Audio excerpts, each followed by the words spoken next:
La nazionale azzurra di Cesare Prandelli ha messo piede sul manto erboso dello stadio Barbera di Palermo ad accoglierli almeno 2000 tifosi che a suon di applausi e cori entusiasti hanno fatto sentire il loro affetto a calciatori e commissario tecnico.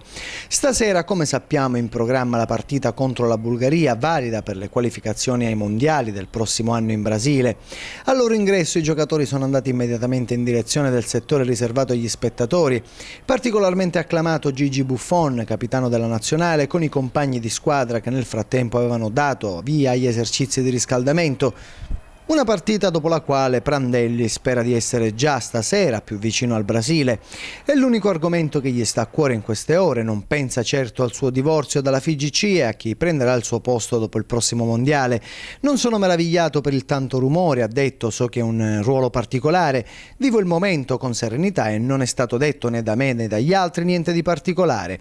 Dopo la qualificazione penseremo ai programmi e ai progetti e non vuole turbare la nazionale dando per scontato l'addio, chiudendo il quadriennio oltreoceano.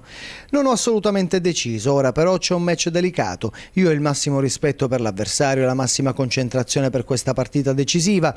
Appena avremo ottenuto 2 successi potremo discutere di qualsiasi argomento.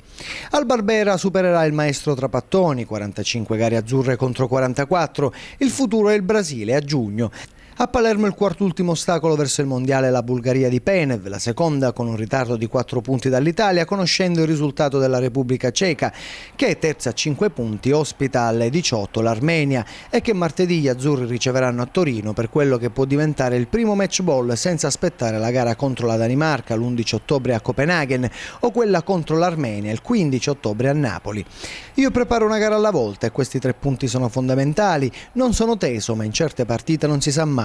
Prima si chiude la pratica, meglio è, sospira disturbato dalle luci che non solo metaforicamente lo avvolgono mentre cerca di chiarire quanto l'ambiente della nazionale non sia distratto sui nomi dei possibili candidati alla panchina azzurra. Il pubblico darà una grossa mano, mi aspetto entusiasmo, l'abbraccio della gente. Abbiamo scelto Palermo e Torino sicuri della partecipazione dei nostri tifosi.